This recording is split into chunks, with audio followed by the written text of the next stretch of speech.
안녕하세요. 생생법률쇼 진행을 맡은 최승호입니다. 법과 친해지는 제일 좋은 방법 생생법률쇼. 오늘도 크고 작은 법률 문제로 어려움을 겪고 있는 여러분을 위한 법률 상담은 물론이고요. 세상을 들썩이게 하는 이슈들을 법적으로 풀어보는 시사법률 토크까지 준비되어 있습니다. 법률과 관련해 궁금한 내용이 있으신 분들은 상담전화 02557-8295번으로 연락주시거나 법률방송 홈페이지 접속 후 법률상담 게시판에 문의 남겨주십시오. 그리고 아래 하단으로 보이는 이메일로도 상담 문의 받고 있습니다. 각 분야 전문 변호사가 무료로 성심성의껏 상담해드리니까요. 많은 참여 바라겠습니다. 지금 이 방송은 유튜브를 통해서도 실시간으로 함께 방송되고 있으니까요. 많은 시청 부탁드리고요. 유튜브를 통한 소통 창구도 활짝 열어두겠습니다. 그럼 오늘 도움 주실 변호사님 소개해드리겠습니다. 법무법인 상림의 이보미 변호사님 자리하셨습니다. 어서 오십시오. 법무법인 코리아인데 자막이 잘못된 것 같습니다. 네. 변호사님 인사 좀 해주시죠. 네, 안녕하세요. 법무법인 코리아의 이보미 변호사입니다. 네, 변호사님. 오늘도 억울하고 답답한 분들한테 명쾌, 상쾌, 통쾌한 상담, 유익한 상담 해주시길 기대해 보도록 하겠습니다. 생생법률쇼 그럼 오늘 접수된 상담 미리 살펴볼까요? 포털 사고 제 과실일까요? 선 넘는 관리소장, 자식들이 재산을 노려요. 스토커라니 억울함을 풀어주세요까지 다양한 분야의 상담이 접수되었습니다. 잠시 후 변호사님과 함께 속 시원한 해결책 찾아보도록 하겠습니다. 시청자 여러분도 어떤 해결책이 제시가 될지 계속해서 함께 지켜봐 주시길 바라겠습니다. 생생법률쇼 첫 순서는 시청자 여러분이 법과 친해지길 바라면서 법적인 상식을 유익하게 설명해 주는 시간, 화제의 판결을 소개해보고 해석해보는 판결록 시간입니다. 뉴스와 신문에서 회자되곤 하는 화제의 판결, 오늘은 어떤 판결 가져와 주셨을까요, 변호사님? 네, 오늘은 대학교 시간 강사가 강의 준비나 성적 평가 등을 위해서 쓴 시간도 근로시간에 포함해서 주휴수당을 지급해야 하는가에 대한 대법원 판결입니다. 상당히 큰 또 의미가 있을 것 같습니다. 저도 이제 대학교에서 시간 강사도 해보고 교수로 활동을 해봤는데 강의 준비랑 성적 평가 등을 위한 시간이 포함된다고 하면 상당히 기간이 늘어날 것 같거든요, 시간이. 그렇군요. 이 오늘 판결과 관련된 법률 용어인 주휴수당, 이 주휴수당의 개념부터 좀 짚어봐 주시죠. 네, 주휴수당이란 주휴일에 통상적인 근로일의 하루치 시급을 주급과 별도로 산정하여 지급해야 하는 금액입니다. 근로기준법 제55조에 따르면 일주일에 15시간 이상, 즉 주 15시간 이상 근무하는 근로자에게는 1일의 유급휴일을 주어야 합니다. 즉 일주일 동안 만근을 한다면 1일치의 급여를 더 지급하는 것입니다. 예를 들어서 하루에 5시간씩 근무하는 강사가 주 4일 출근을 하는 근로계약을 했다면 일주일 근무 시간은 5 곱하기 4, 그래서 20시간을 출근을 하게 되는 것인데 20시간의 하루치인 5시간을 더해 시급 9,860원을 곱한 값으로 총 주급은 24만 6,500원이 됩니다. 월급 근로자의 경우 월급에 주휴수당이 포함되어 있어 별도로 지급할 필요가 없지만 시급제 근로자의 경우에는 주휴수당을 받지 않기로 계약을 하였더라도 주휴수당을 지급할 의무가 있습니다. 주휴수당은 사업장 규모와는 상관없이 반드시 지급되어야 하며 주휴수당을 지급하지 않으면 근로기준법에 따라 2년 이하의 징역 또는 2천만 원 이하의 벌금이 부과될 수 있습니다. 얘기를 좀 들어보니까 두 가지 포인트가 좀 느껴져요. 하나는 15시간, 주 15시간이라는 게 하나 좀 보이고, 하나는 하루에 얼만큼 근무를 했는가. 뭐 8시간, 지금은 이제 4시간 기준으로 해주셨는데 5시간 기준으로 해주셨는데 5시간인지 8시간인지에 따라서 또 좀 하루를 더 줘야 되는 거니까 그 부분이 조금 이슈는 될 것 같습니다. 하나씩 좀 지켜보죠. 15시간 그러면 미만으로 근무한 근로자는 모두 주휴수당을 인정받을 수는 없는 건가요? 근로기준법 18조 제3항에 따르면 4주 동안 평균에서 1주 동안의 소정 근로시간이 15시간 미만인 근로자, 그러니까 초단시간 근로자라고 합니다. 이들에 대해서는 55조 휴일 규정과 60조 연차 유급 휴가를 적용하지 아니한다고 규정하고 있습니다. 바꿔 말하면 일주일에 15시간 미만 근무하고 일주일 중 결근으로 소정 근로일과 근로시간을 채우지 못한 경우라면 주휴수당이 지급되지 않습니다. 따라서 초단시간 근로자의 경우 소정 근로시간에 따라 근로기준법상 휴일, 연차 유급 휴가 등이 적용되기 때문에 근로시간에 대한 판단 기준이 매우 중요하다고 하겠습니다. 그렇군요. 사안으로 좀 돌아가서 사건의 사실관계부터 좀 살펴봐 주시죠. 네, 원고들은 국립대에서 근무하던 비전업 시간 강사들 총 8명이고요. 이들은 대학에서 충분한 임금을 받지 못했다며 2020년 10월 소송을 제기했습니다. 이들은 미사용 연차 휴가에 대한 수당, 주휴수당, 노동절에 대한 유급 휴일 수당을 지급받지 못한 점을 문제 삼았습니다. 전업시간 강사들보다 자신들의 시간당 강의료가 낮게 책정된 점도 부당하다고 주장했습니다. 대학 강사들의 경우 근무 시간은 강의 시간에 한정되어서 15시간 미만인 경우가 많은데 이에 따라 주휴 및 연차 휴가 수당을 지급받지 못하는 게 일반적인 관행이었습니다. 이에 원고들은 강의를 준비하거나 학사 행정 업무를 처리하는 시간도 근무 시간에 해당한다고 주장했습니다. 반면 대학 측은 강의 시간만 소정 근로 시간으로 봐야 한다고 주장했습니다. 상당히 좀 중요한 부분인 것 같습니다. 저게 좀 뭐 대학 측에서도 상당히 좀 이슈가 될 것 같은데 근로기준법상 원고들이 초단시간 근로자에 해당하는지 여부가 좀 쟁점이 될 것 같은데요. 1심하고 2심은 어떻게 판단을 했나요, 변호사님? 네, 1심과 2심은 전업 강사와 비전업 강사 사이에 임금을 차등 지급한 것에 대해서는 불법성을 인정해서 원고들에게 강의료 차액을 지급하라고 판결했습니다.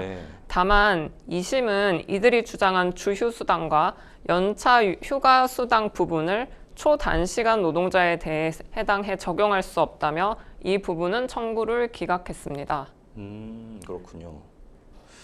그럼 1심 뭐 좀 내용 좀 다뤄봐 주시죠. 네, 일단 제가 부연 설명을 드리면 결론적으로 1심과 2심이 모두 원고들, 그러니까 시간 강사들의 손을 들어준 결론은 같지만 그 내용에 보면 청구 원인이 1심은 불법 원인 급여로 인용이 된 것이고 2심은 그것은 인정이 되지 않고 불법 행위를 원인으로 한 손해배상 청구가 인정이 된 거기 때문에 요것이 약간 차이가 있습니다. 그래서 제가 상세하게 또 설명을 드리면 1심은 강의 준비와 학사 행정 업무는 강의 수행에 필연적으로 수반되는 업무이므로 근로시간을 강의 시간만으로 한정할 수 없다고 봤고 이에 반해서 2심은 원고들과 대학이 체결한 시간 강사 위촉 계약에서 정한 수당 강의 시수가 원고들의 소정 근로시간이라며 강의 시수가 모두 12시간 이하인 원고들은 초단시간 근로자에 해당하므로 연차 휴가와 주휴가가 부여되지 않는다고 판단했습니다. 또 만약에 시간 강사 위촉 계약에서 약정한 주당 강의 시수뿐 아니라 강의 준비 등에 필요한 시간까지도 포함해 소정 근로시간을 평가하더라도 원고들의 일주 평균 소정 근로시간이 15시간 미만이라고 봐야 되기 때문에 원고들은 여전히 초단시간 근로자에 해당해 연차 휴가 및 주휴가 인정되지 않는다고 봤습니다.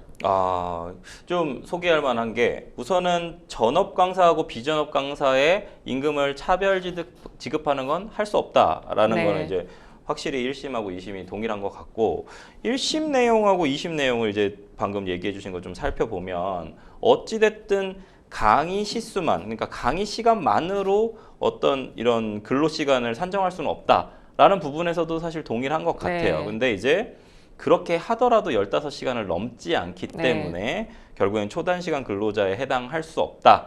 그래서 연차 휴가하고 주휴는 인정되지 않는다라고 봤는데 1, 2심 재판부는 어쨌든 원고들 손을 들어준 거예요. 어느 정도는 물론 15시간 넘는다라는 주장은 좀 받아들여지지 않았지만 대법원 판단은 또 이와 동일했나요? 대법원은 결론적으로는 이제 2심 판결을 다시 뒤집었습니다. 그래요? 네, 그래서 그 내용을 살펴보면 원고들의 시간 강사 위촉 계약에서 정한 주당 강의 시수가 원고들의 소정 근로 시간이라 보기 어렵고 원고들이 초단시간 근로자에 해당한다고 단정하기 어렵다며 네. 원심 판결 가운데 수당 부분을 파기환송했습니다.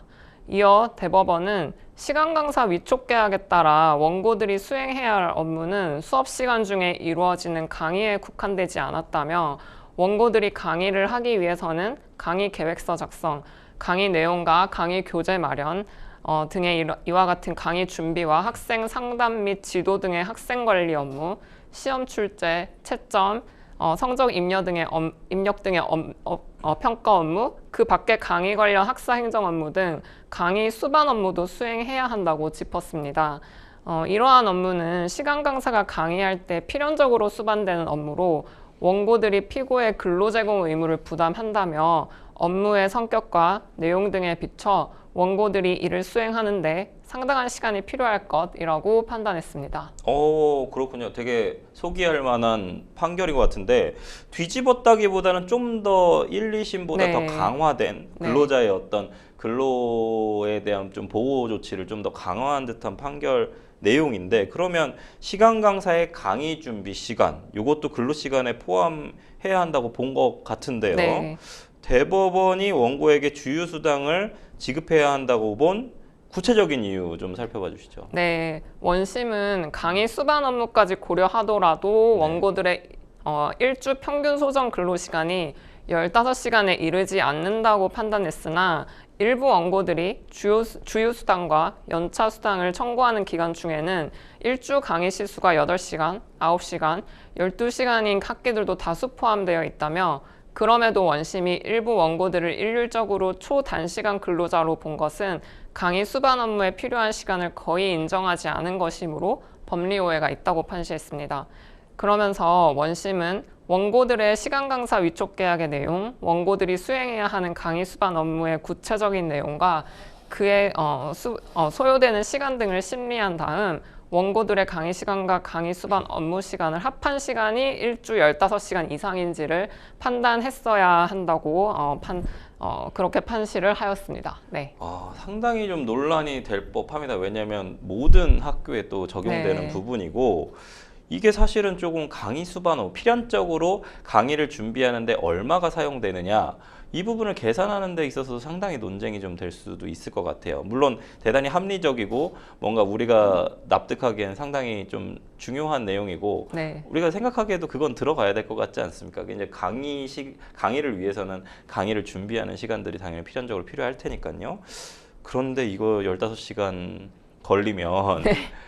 상당히 이 부분에 대해서 계산하기가 쉽지는 않을 것 같습니다. 그거 뭔가 증거들이 필요하겠죠. 구체적인 맞습니다. 자료와 네. 증거들이. 어찌됐든 이번 판결로 인해서 시간 강사들이 대학에서 주휴 연차 휴가 수당을 받을 수 있는 길이 좀 열렸으니까 좀 더 귀추가 좀 주목은 되는데, 이로써 좀 노동법 사각지대에 있는 초단시간 근로자의 차별까지 해소될 수 있을지는 좀 더 지켜봐야 될 것 같습니다. 지금까지 판결록 함께했습니다. 여러분은 지금 생생법률쇼와 함께하고 계십니다.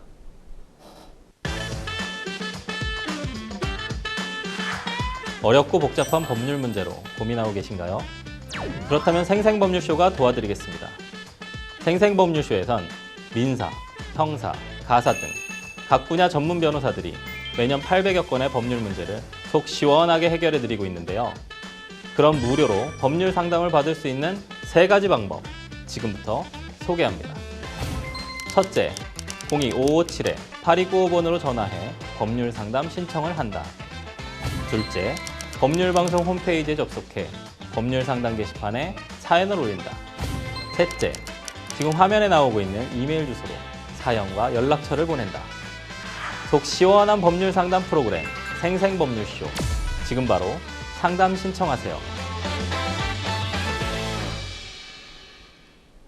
네, 지금부터는 생생법률쇼가 자랑하는 성심성의 무료 법률 상담 시작해 보도록 하겠습니다. 전화 상담 연결돼 있는 전화 받아보겠습니다. 여보세요? 예, 여보세요? 네, 안녕하세요. 어떤 점이 궁금해서 연락 주셨을까요?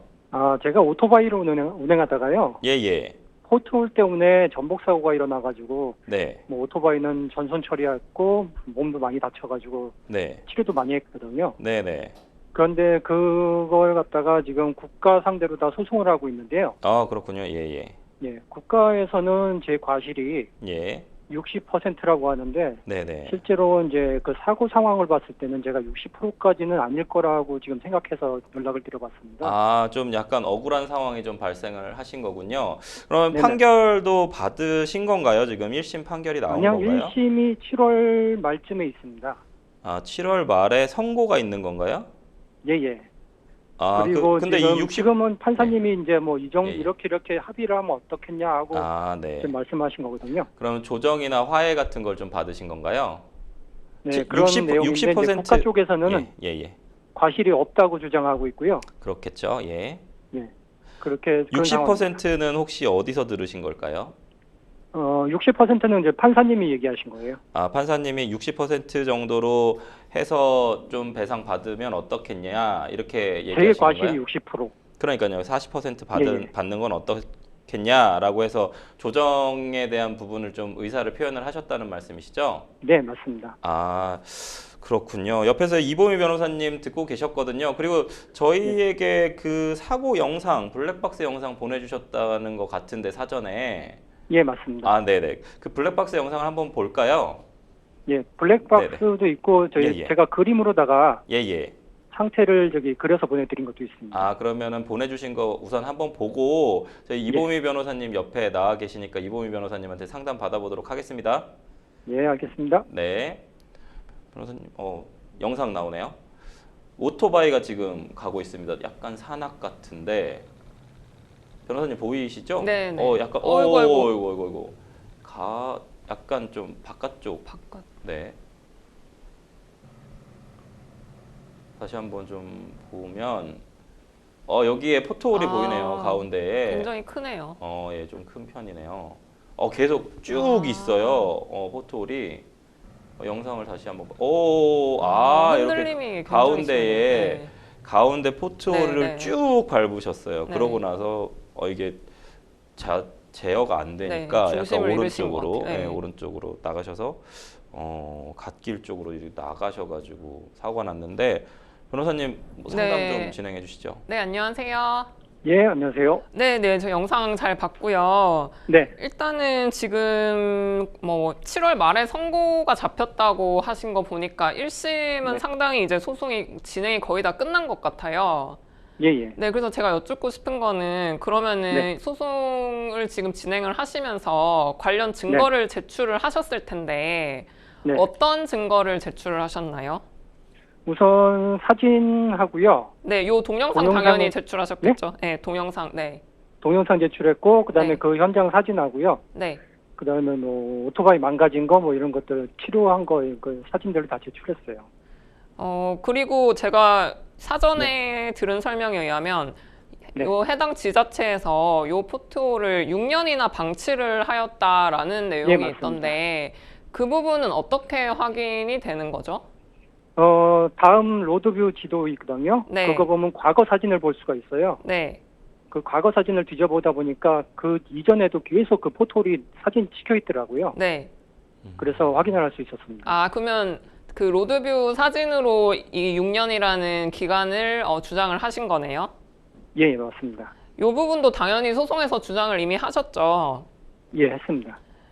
제가 볼 때는 지금 네. 6년이나 방치를 해서 이렇게 계속 포트홀이 커져서 사고가 났다는 게 지금 지자체의 가장 큰 과실 책임으로 볼 수 있을 것 같은데요. 네네. 네, 이 부분에 대해서 그렇다면 지자체에서는 이 포트홀을 보수 공사를 한 당신들의 어떤 이력이 있는지 오히려 반대로 입증을 하라고 주장을 하셔야 될 것 같아요. 네, 왜냐하면 저희는 지금 6년이나 이것을 방치했다고 주장을 하는 쪽이니까, 네, 그것을 뭐 보수 공사를 했다면 그거는 지자체 쪽에서 반박을 할 수 있다면 당연히 할 텐데 그걸 못 한다면 저희 주장에 맞게 되는 거니까요. 예, 맞습니다. 네, 그렇게 해야 되고 또 설명해 주신 거 보니까 개수가 무려 28개라고 또 써주셨는데 예, 맞습니다. 이 부분도 로드뷰로 확인이 되나요?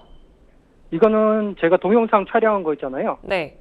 거기서 나온 거, 그러니까 거기서 눈으로 확인될 수 있는 것만 28개고요. 네.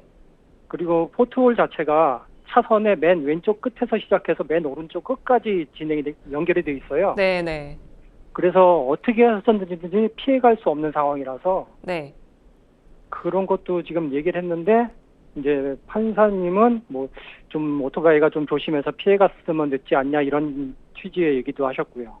아, 네. 그래서 제가 볼 때는 일단은 뭐 6년이나 방치했다는 거, 그리고 28개나 되었고, 깊이도 손가락 3마디 정도가 이제 넘는다고 하셨는데, 예, 예. 이 부분도 이제 동영상을 좀 확대를 하셔가지고 좀 강조를 네. 하시면 좋을 것 같고요.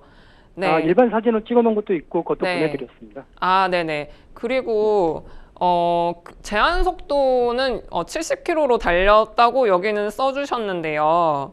네. 그 부분은 확실하게 입증이 제한 되신 속도는 거죠? 제가 좀 과실이 있을 겁니다. 거기가 네. 아마 국가에서 얘기하기로는 60km 제한 속도라고 얘기를 하거든요. 아, 네. 근데 이제 제가 아마 그쪽에서 카메라 위치 때문에 조금 더 나오긴 했는데 한 70이 좀 넘었던 것 같아요. 아, 그러면 아마 판사님께서 계속 그 얘기를 하시는 이유가 아마 이게 가장 강력한 근거가 되겠네요. 저희한테 네네. 과실이 있다고 하는 이유가. 네. 일단은 이 소송을 혹시 뭐 변호사님이랑 진행을 하시는지 모르겠는데 네. 아마 이게 전체적인 구조는 민법 758조 1항에 의한 공작물 설치 보존상의 하자로 인한 손해배상 청구로 들어가야 되고 아마 그렇게 하셨을 텐데요. 네네. 네, 그러면은 이제 지자체 쪽에 고의과실이 있는지 일단은 판사님이 판단을 하시고요. 그러면은 만약에 그 불법성이 인정이 되면 그 불법성과 지금 전화 주신 분이 입은 사고의 인과관계를 또 판단을 해요. 근데 네. 아마 지금 동영상을 저희가 봤기 때문에 불법성이랑 인과관계는 아마 있는 걸로 보이고 판사님도 그래서 아마 지금 화해 권고를 아마 60% 얘기를 하신 것 같아요. 네. 근데 이게 판결로 가더라도 책임 네. 제한이라는 또 법리를 적용을 해서 결국은 주장하신 금액에서 몇 %를만 인정을 한다. 보통 거의 다 그런 식으로 판결이 나는데요. 네네. 총 청구 금액은 어떻게 되세요? 총 선고 금액이 5천만 원이 조금 넘습니다. 그러면 이게 오토바이 수리비 또 치료비 이렇게 돼 있나요? 구성이? 예, 맞습니다. 뭐 위자료는 따로 안 하셨어요? 아마 제가 일을 못하고 병원에 입원한 것까지 해가지고 아마 들어가 있는 걸로 알고 있어요. 아, 그러면은 더 이상 지금 이제는 뭐 치료를 더 받으실 필요는 없으세요? 예, 없습니다. 아, 그러면 뭐 더 이상 이 금액 자체를 더 늘릴 수 있는 지금 가능성은 없네요. 예, 지금은 없고요. 네. 아마 병원에서 장애 진단이 3% 정도밖에 안 나왔거든요. 어떤 게요? 장애 진단. 아, 네. 그게 3%가 나와가지고 네. 아마 그거를 포함시켜 주신 것 같긴 해요. 그 5천 얼마가. 아, 그러면은 지금 일실 수익 같은 거는 혹시 뭐 포함이 되었나요? 네? 이 사고를 당하셔서 네. 뭐 입원을 하신 정도인가요? 어느 정도로 다치신 건가요? 네, 병원에 입원해가지고 그러니까 허벅지 네. 뼈가 부러지고요, 어깨뼈 부러지고 해가지고 아, 네. 병원에 한 달 정도 입원했었습니다. 아, 한 달이면은 이제 그 기간 동안 원래 이제 하시던 일을 못 하시잖아요. 예, 그렇죠. 그러면 원래 하시던 어떤 일에서 얻을 수 있는 수입이 있잖아요. 네, 그거를 이제 이 사고로 인해서 이 수입을 못 얻었기 때문에 그 수익도 우리가 손해배상을 청구를 할 때 일실 수익을 청구를 할 수가 있어요. 네네. 그 부분은 주장이 되었나요? 아마 다 반영된 걸로 알고 있습니다. 아, 다 반영이 되었나요?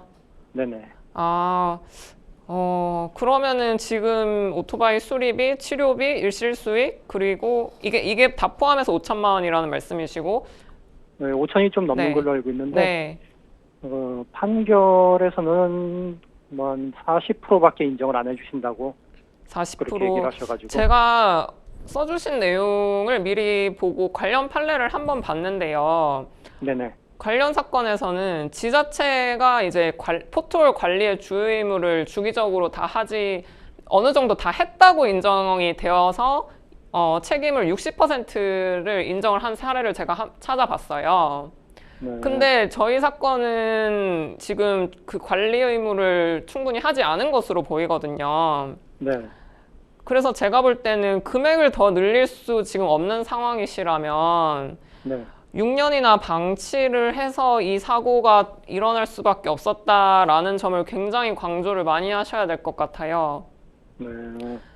지금 관련 판례를 제가 나중에 뭐 보내드릴 수도 있을 것 같긴 한데 네. 이런 사고가 굉장히 흔하고 또 손해배상 청구를 많이들 하세요. 예. 네네. 근데 이제 지자체에서 어떻게 대응을 하느냐에 따라서 아마 사건 결과가 다 달라지는 것 같은데 지금 제가 아까 들었을 때는 지자체 쪽에서 자기들이 6년, 그 해당 6년 기간 동안 보수 네. 공사를 했다라는 점을 입증은 아직 못한 것 같아서 그렇다면 이 부분을 좀 강조를 하시고 지금 7월 말 선고면 이미 변론은 종결이 됐을 것 같은데요.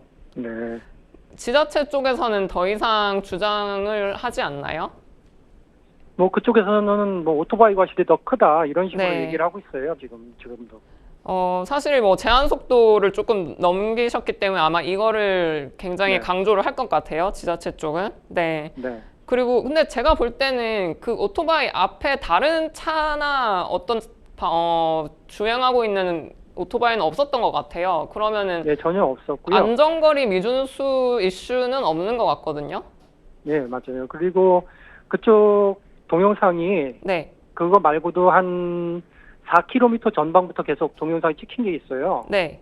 근데 거기 보면은 뭐 그쪽에 이제 뭐 언덕이다, 구분도로다, 좀 속도를 줄여라, 아니면 속도 제한속 좀 몇 킬로다 이런 표지판이 없어요. 아무것도 없어요. 아, 네, 맞습니다. 그러면은 당연히 그런 안내 표지판을 설치하지 않은 주의의무 위반도 굉장히 큰 과실로 봐야 할 것 같고요. 네. 그리고 아까 보니까 거기가 커브길이었던 것 같아요. 예, 맞아요. 그러니까 말씀이 커브길인데 속도를 줄여라는 어떤 표시가 없었다는 말씀이시고, 네, 그런 그리고 것도 없었습니다. 네, 그리고 만약에 포트홀이 있었다면 그거에 대한 뭐 보수를 뭐 부득이하게 못했다면 미리 그 부분을 뭐 안내를 하는 표지판이 당연히 있어야 되는 거잖아요. 예, 맞아요. 네, 그 부분도 강조를 당연히 하셔야 될 것 같고요. 네. 그리고 해당 장소에서 혹시 이 포트홀로 인한 다른 사고가 혹시 났는지도 알 수 있는 방법이 있나요? 아마 그게 없을 겁니다. 왜냐면은 저 같은 경우에는 네, 도로교통법에 오토바이는 가장자리 차로로 다니라 그래가지고 네, 그냥 교통법을 지키면서 가장자리 차로로 다녔는데요. 네. 대부분 오토바이나 차들이 그냥 1차로로 다닙니다. 아, 그래서 사고가 그렇게 나는 구간은 아닌가 보네요. 그곳이. 사고가 났을 수도 있는데요. 네. 사고가 나도 오토바이가 보험이 네. 오토바이가 그렇게 보상받을 수 있는 게 많지가 않다고 알고 있어가지고 아, 보상을 대부분- 받은 케이스가요? 예, 그러니까 뭔가가 이제 소송이 걸리거나 그런 게 전혀 없을 아, 수, 그러니까 사고는 났었는데 그런 자료가 없을 수도 있는 거죠. 뭐 굳이 소송까지 가지 않았더라도 포트홀로 네. 인해서 그 지점에 사고가 났다는 것은 저희한테 굉장히 유리한 자료가 될 수 있으니까요. 네. 네, 어쨌든 그 부분을 구할 수 있으시면은 어떤 자료라도 확보를 하셔가지고 네. 자료를 제출을 하시는 게 지금 굉장히 급한 상황인 것 같습니다. 네. 아, 네. 혹시- 그러면 대략 네. 변호사님께서는 한 몇 프로 정도 예상하시나요? 지금 저희 과실을 60%로 판사님이 말씀을 하셨다는 거죠. 네네. 제가 볼 때는 그 6년이나 방치한 이 책임이 거의 절대적이지 않나 싶은데요. 왜냐하면 제한 속도를 뭐 그렇게 많이 넘기신 건 또 아니시잖아요. 예, 맞아요. 예. 그렇기 때문에 50% 아래로 당연히 주장을 하셔야 될 것 같습니다. 네. 50%도 좀 억울하신 상황이신 것 같은데. 그렇죠. 네. 제가 지금 속도를 또 넘긴 이유가 네. 제가 뭐 빨리 하려고 넘긴 게 아니라 오토바이 같은 경우는 전방 주시하려면 속도계를 잘 볼 수는 없어요. 자주 예. 볼 수가 없기 때문에 그냥 옆에 가는 차라든가 이런 거에 맞춰가지고 그냥 속도를 대충 판단하고 다니거든요. 그러다 보니까 속도가 조금 더 올라가긴 했는데 그런데 제 과실이 60%라고 하니까 그게 좀 억울한 면이 있죠. 1심이 이미 거의 종결이 된 상황으로 보이는데 7월 말 선고까지 얼마 남지 않았기 때문에 네네. 제가 말씀드린 부분 강조를 하셔서 한 번 더 서면으로 제출을 신속하게 하셨으면 좋겠습니다. 네. 알겠습니다. 네, 상담자님, 뭐 예. 저희 봤을 때는 뭐 저도 네. 옆에서 봤습니다만 좀 과실이 조금 지자체 네. 쪽에 조금 더 많지 않나라는 생각이 든다라는 부분까지 좀 말씀을 드렸습니다, 변호사님께서. 오늘 예, 상담은 알겠습니다. 여기까지 좀 진행하도록 하겠습니다. 예, 감사합니다. 네, 전화 주셔서 감사합니다. 네, 변호사님 다양한 좀 얘기들을 해주셨는데 사실 영상 한번 있으면 다시 한번 볼 수 있을까요? 사진이랑 포토월이 지금 편도 1차로였던 것 같은데 굉장히 크게 네. 나 있습니다. 지금 보면은 네. 2차로군요. 2차로네요. 편도 2차로인데 네. 오른쪽. 근데 저게 또 합류도로네요. 네. 2차로가 하나로 이렇게 아, 합쳐지는 도로라서 아까 이제 상담자님께서 얘기해 주신 부분이 가변차로로 네. 달릴 수밖에 없는 게 어쨌든 오토바이는 가변차로 쪽으로 네. 좀 달려야 된다. 그래서 저 부분도 약간 좀 판사님이 좀 고려를 고려하셨을 수도 충분히 있을 네. 것 같아요. 왜냐면 네. 포트홀이 나타났다고 하면 뒤쪽에 차량들도 안 온다고 하면 네. 1차로 쪽으로 피해갈 수도 있었는데 네. 가변차로인 2차로에서 굳이 무리하게 운행을 하다가 뭔가 이렇게 또 사고가 발생한 것이 아닌가 이런 내용도 좀 있을 것 같습니다. 변호사님, 뭐 이제 상담자님께서 이제 제가 봤을 때는 이제 1심 거의 이제 판결 선고만 앞두고 있는 것 같아요. 꼭 잊지 말고 좀 기억해야 할 부분이 있으면은 좀 정리 좀 해주시죠. 네, 6년이나 포토를 방치했다는 맞아요. 부분을 가장 강조를 하셔야 할 것 같고요. 네. 네, 이 부분에 대한 이제 지자체 쪽에서 어떤 반대되는 입증이 없다면 네. 사연자분께 충분히 유리한 상황이 될 수 있을 것 같습니다. 그러니까요. 뭐 저에게 사실은 6년 동안 이거를 수리를 안 해. 특히나 이제 오르막길이란 네. 말이에요. 오르막길에서는 당연히 올라가기 위해서 조금 더 속도를 내는 경향도 좀 있을 것 같은데 심지어 커브길입니다. 네. 상당히 위험한 상황인데 표지판도 없고 그런 상황에서 이제 포토를 오랫동안 방치했다. 네. 그건 조금 문제가 좀 있어 보입니다. 네, 저희는 전화 상담 여기까지 마무리하고요. 이메일 상담으로 넘어가 보도록 하겠습니다. 여러분은 지금 생생보물쇼와 함께하고 계십니다.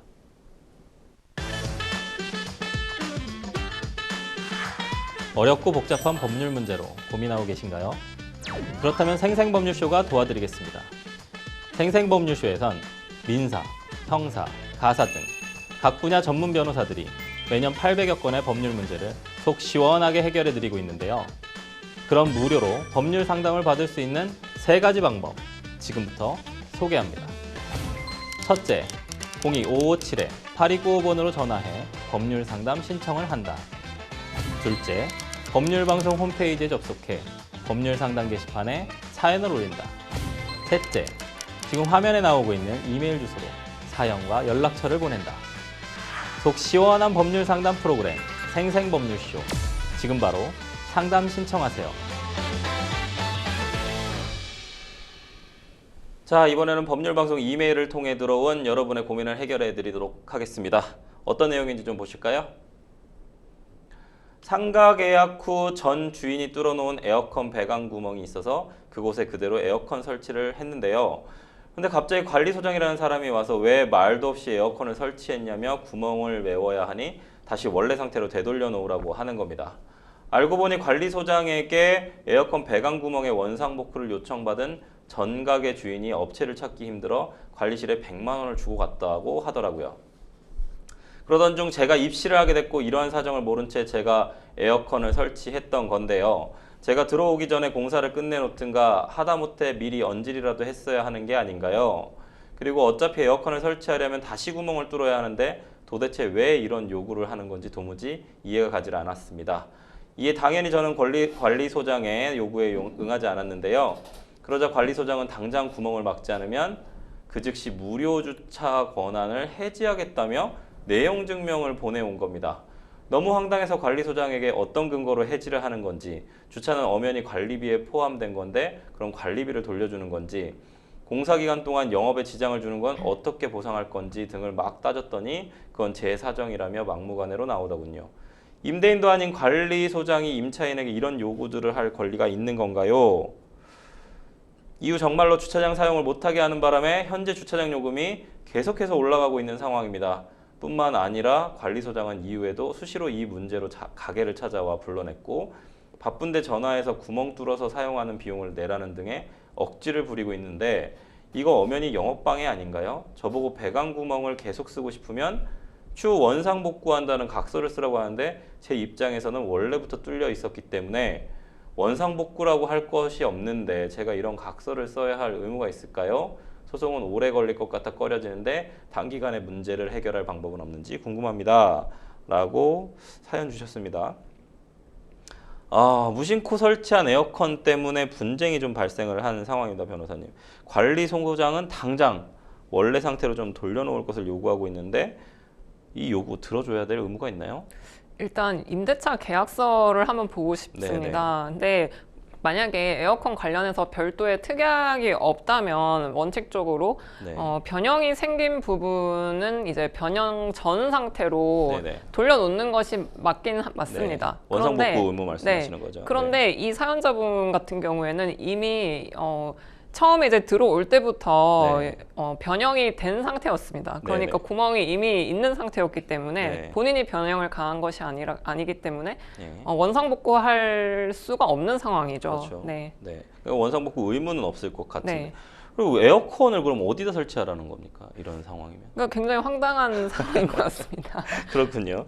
현재 관리소장이 좀 어떠한 근거나 대책도 없이 좀 내용 증명을 보내서 상담자님을 좀 압박을 하고 있는데 특히 좀 어이가 없는 게 에어컨과 주차와의 연관성이 전혀 없잖아요. 맞습니다. 야, 이거 내용 증명 왔는데 답변 보내야 되나요? 일단 내용 증명이 왔기 때문에 아무리 터무니없는 내용이라도 반박을 하셔야 됩니다. 나중에 더 큰 소송을 당할 수도 있으시기 때문에 증거를 차원에서 해놓으시고요. 그리고 오히려 전 임차인으로부터 지금 100만 원을 받았다고 했거든요. 그런데 공사를 하지 않았어요. 그러면은 이건 일종의 횡령 배임도 문제될 수 있기 때문에 오히려 내용 증명에 그런 부분을 좀 고지를 하시는 것도 좋은 방법일 것 같습니다. 그것도 좀 하나의 방법일 수는 있을 것 같네요. 이 관리소장이 뭐 막무가내식으로 주차 권한 박탈해서 지금 막 이용요금이 올라간다고 해요. 이거 관리소장 행동 법적으로 문제가 안 되나요? 그러니까 에어컨이랑 아무 관계도 없는 지금 주차권을 가지고 협박을 하면서 비용을 청구하는 거거든요. 일종의 공갈죄라고 보입니다. 그렇죠.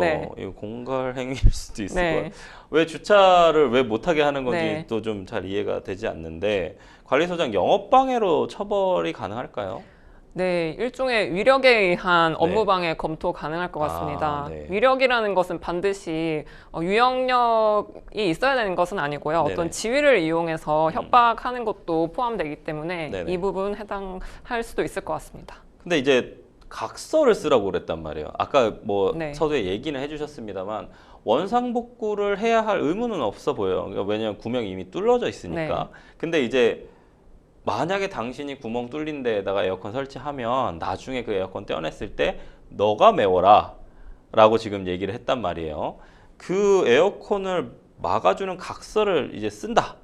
그러면 이제 사실 이 사람이 임대인이 아니니까 관리소장하고 계약을 할 수 있는 권한이 있는지도 잘 모르겠지만 만약에 그 각서를 썼다면 그 각서가 법적인 효력이 있을까요? 각서 그 자체로 나중에 이제 만약에 소송에 간다면 굉장히 저희한테 불리한 증거로 작용할 것 같습니다. 그래서 함부로 작성을 하시지 않는 것이 좋을 것 같습니다. 사실 이거는 임대인과 임차인 간에 체결을 해야 될 그런 것 같은데 관리소장하고 계약을 체결을 해서 원상복구 의무를 부과한다. 그러면 상당히 좀 문제는 좀 있을 것 같습니다.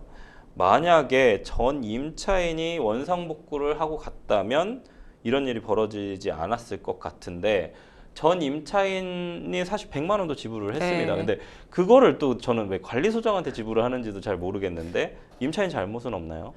저도 이제 전 임차인이 100만 원을 준 것으로 원상회복 의무를 다 했다고 보이거든요. 그래서 전 임차인한테 저희가 어떤 뭐 법적인 조치를 취할 수는 없을 것 같습니다. 그렇군요. 어쨌든 뭐 상담자님께서 이런 내용 좀 고려하셔가지고 문제를 빨리 해결하셨으면 좋겠습니다. 저희는 첫 번째 이메일 상담은 마무리하고요. 두 번째 이메일 상담 넘어가 보도록 하겠습니다. 두 번째 이메일 상담 좀 볼까요? 저는 현재 70의 나이로 아들 2에 딸 하나 이렇게 3명의 자식이 있습니다. 남편은 30년 이상 공무원으로 일하다가 퇴직 이후 암으로 최근 세상을 떠났습니다. 남편이 아프기 얼마 전 소유하고 있던 부동산을 아들 2에게만 나눠줬는데요. 딸은 사위가 사업을 해 재산이 많아 굳이 부동산을 줄 필요가 없다고 생각했던 것 같습니다. 현재 남편이 남겨준 재산은 지금 제가 살고 있는 단독주택과 퇴직생활급여금이 전부인데요. 그런데 딸이 저에게 단독주택을 달라는 겁니다. 저는 딸에게 제가 죽을 때까지는 살아야 하니 안 된다고 했더니 오빠들을 상대로 상속재산 분할 심판 청구를 했습니다. 그리고 그걸로 모자라서 남편의 공무원 퇴직생활급여금도 나눠달라고 합니다. 저는 이제 더 이상 일을 못하는데 제가 어떻게 해야 할까요? 만약 딸아이에게 재산을 줘야 한다면 제가 투자를 해서 재산을 불린 점과 남편의 병간호를 했던 공로를 인정받을 수 있는 건가요? 그리고 아들이 받은 토지 중에는 조상의 분묘도 포함됐는데 그것도 나눠야 하는 건지 궁금합니다. 자세한 상담 부탁드려요. 상당히 안타깝습니다. 뭐 이런 가족들 간에 네. 자녀가 부모에게 재산을 달라고 요구하는 것이 과연 타당한 것인지도 사실 잘 모르겠으나 상속으로 일어나는 이 분쟁 어떻게 해결해야 될까요?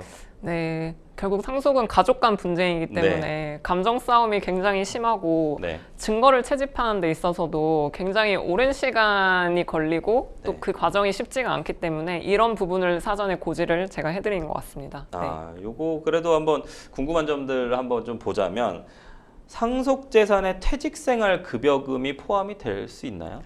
상속세법 10조에 의하면 상속재산으로 보는 퇴직금에 해당해서 상속재산에 이것은 포함이 됩니다.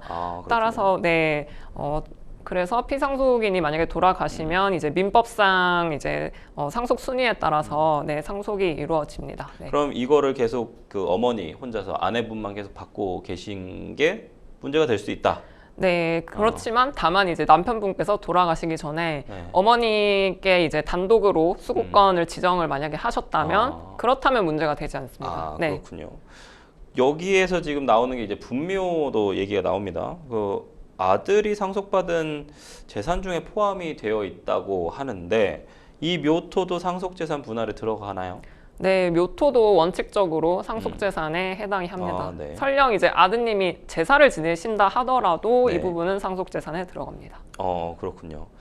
그러고 나서 이제 어쨌든 상속받아서 지금 사연자분께서 남편하고 함께 좀 재산을 불렸고 또 기여분 얘기를 하셨어요. 암에 걸린 남편을 간병을 하셨다고 하는데 이런 부분에서 이제 기여분 인정받을 수 있을까요? 네, 당연히 이제 어머님께서 부양을 했고 그리고 그 재산을 증식하는 데 어떤 노력을 하셨다면 당연히 기여분에 인정이 됩니다. 그렇군요. 그래도 계속 하실 것 같아요. 유류분 청구해야 되는 거죠, 요거는? 네, 맞습니다. 좀 자세히 좀 알려주시죠. 일단은 상속재산 분할 심판이라는 거는 이제 공동상속인 가족들 전부 다가 협의를 이루어서 재산을 나누자라는 것을 법원에 이제 심판을 청구를 하는 것이고요. 이것은 청구 기한에 제한이 없습니다. 반면에 유류분 같은 경우에는 본인 따님이 부족한 부분에 대해서 초과 수익을 하고 있는 어떤 특정 대상자에게 청구를 하는 것이고요.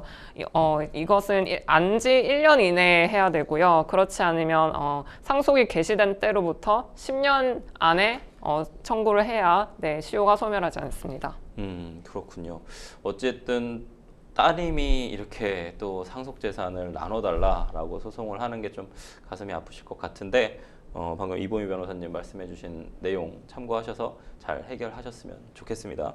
저희 이제 두 번째 이메일 상담 마무리하고 세 번째 이메일 상담 넘어가도록 하겠습니다. 세 번째 이메일 상담 내용 좀 보실까요? 3년 전 데이트 앱을 통해 만난 여자친구는 처음에 본인이 이혼녀라는 사실을 숨기고 저와의 만남을 가졌습니다. 뿐만 아니라 5살 된 아이가 있었고 남성들을 상대하는 술집에 다니고 있었는데요. 하지만 이미 저는 그녀에게 마음을 모두 빼앗겨 결혼을 약속하며 사귀는 동안 집 월세도 내주고 명품 선물까지 했습니다. 그런데 몇 개월 전 제가 하던 사업이 망해서 빚을 지게 되었고 여자친구의 행동이 돌변했는데요. 갑자기 연락이 되지 않아 일하는 가게로 찾아갔더니 저를 스토커 취급까지 해 가게에 있는 힘쓰는 남자들에게 끌려 나오기까지 하는 수모를 겪었습니다. 너무 화가 나서 여자친구의 집에 찾아가 비밀번호를 누르고 들어갔더니 저를 스토커로 몰아 신변보호 요청과 고소까지 진행했는데요. 저는 이용당한 것 같아 너무너무 억울한데 법적으로 혼내줄 수 있는 방법이 없을까요? 라고. 사귀던 사이였는데 스토커로 변하는 경우, 사회적으로 이런 일들이 참 문제가 된 경우가 많아요. 뭐 제 주변에도 너무 많고요. 하지만 좀 상담자님 경우에는 좀 억울할 것 같습니다.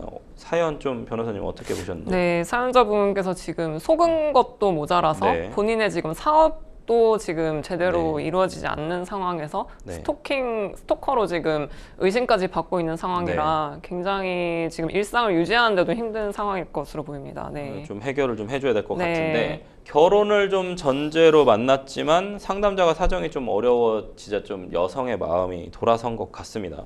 여성이 상담자로부터 좀 받은 것이 많은데요. 법적으로 좀 문제가 안 될까요? 사실 이 부분은 억울하신 거는 100번 이해는 하지만 연인 관계일 당시에 주신 것이라서 이것을 돌려달라고 하거나 또는 뭐 형사적으로 어떤 문제를 삼기는 조금 어려워 보입니다. 네. 그래도 이게 그러니까 증여라서 좀 문제를 삼기 어렵다는 건데, 스토커로 지금 몰고 있습니다. 이 상대로 좀 고소까지 했어요. 형사 고소도 해서 신변보호 요청까지도 해서 나온 상태인 것 같은데, 주거침입은 좀 문제가 있지 않을까요? 네, 일단은 여성 쪽에서는 아마 비밀번호를 동의 없이 누르고 들어온 것에 대해서 주거침입까지 지금 고소를 한 것으로 보이는데요. 근데 당연히 지금 그 사전 어떤 상황에 대해서 사연자분께서 설명을 하셔야 될 것 같아요. 그렇기 때문에 주거침입 고의성이 없었다. 나는 지금 연락이 두절된 여자친구와 대화를 하기 위해서 그 집에 어쩔 수 없이 갈 수밖에 없었다라는 점을 강조를 하셔야 될 것 같습니다. 헤어졌느냐 헤어지지 않았느냐가 되게 쟁점이 될 것 같은데, 이게 사실 아까 얘기하셨던 증여한 부분이 오히려 연인 관계를 좀 입증해 줄 수 있는 내용이 될 수도 있지 않습니까? 그래서 사실 스토커로 이 고소한 것 자체가 무고일 가능성이 좀 있지 않아요. 스토킹 처벌법 좀 적용 기준하고 처벌 좀 이거에 대해서 정확히 좀 알려주시죠. 네, 스토킹 처벌법상 스토킹 행위는 상대방 의사에 반해 정당한 이유 없이 상대방 또는 그의 동거인, 가족에게 특정 행위를 반복해 불안감 또는 공포심을 일으키는 것으로 규정하고 있습니다. 주의할 것은 본인뿐만 아니라 동거인 가족도 포함이 되고요. 단순히 따라다니는 것뿐만 아니라 부근에서 지켜보는 것도 이제 법적으로는 스토킹 행위라고 보고 있습니다. 그리고 문자를 보내거나 그리고 그 물건을 두는 것도 스토킹 행위라고 보고 있고요. 그리고 상대방의 개인정보를 제3자에게 유포하는 행위도 스토킹 행위라고 보고 있습니다. 그래서 만약에 스토킹 범죄라고 만약에 해당이 되면 3년 이하의 징역 또는 3천만 원 이하의 벌금에 처하게 되고요. 흉기나 그 밖의 위험한 물건을 휴대하게 되면 5년 이하의 징역 또는 5천만 원 이하의 벌금에 처합니다. 지금 뭐 스토킹 처벌법 제2조도 나오고 있는데 상당히 좀 광범위하기는 해요. 실제로 좀 처벌받는 사례들도 계속 늘고 있죠. 네, 굉장히 흔합니다. 지금 이게 연인으로 사귀다가 사실 이제 저희가 주변 케이스도 막 이렇게 명품 가방을 엄청 사줬는데 갑자기 헤어지자고 그러고 스토킹하고 주거침입 집에 들어오지 말라고 해서 또 강제로 들어가서 또 가지고 나오신 분들도 계신단 말이에요. 이 상담자가 상대 여성 고소에 좀 어떻게 대응하는 게 좋을지, 역으로 아까 무고죄 얘기도 했는데 여성을 고소하는 것이 좋을지 좀 설명 좀 해주시죠. 네, 아까 변호사님 말씀처럼 교제 당시에 서로 주고받은 문자나 사진 그리고 뭐 선물 주신 내역까지 아마 있으실 거예요. 그런 증거를 잘 확보를 하셔서 지금 내가 전혀 모르는 사람을 스토킹한 게 아니고 얼마의 기간 동안 교제를 하던 여성이 갑자기 연락이 두절이 돼서 찾아간 것일 뿐이다. 그렇게 주장을 하시면 될 것 같습니다. 네, 생생법률쇼 오늘도 마칠 시간이 좀 다 됐는데요. 오늘 함께 해주신 이보미 변호사님 감사합니다. 네. 생생법률쇼 많은 분들의 상담 전화 걸려오고 있습니다. 도움 필요하신 분들은 주저마시고 연락 주십시오. 오늘 순서는 여기까지입니다. 시청해주신 시청자 여러분 감사합니다.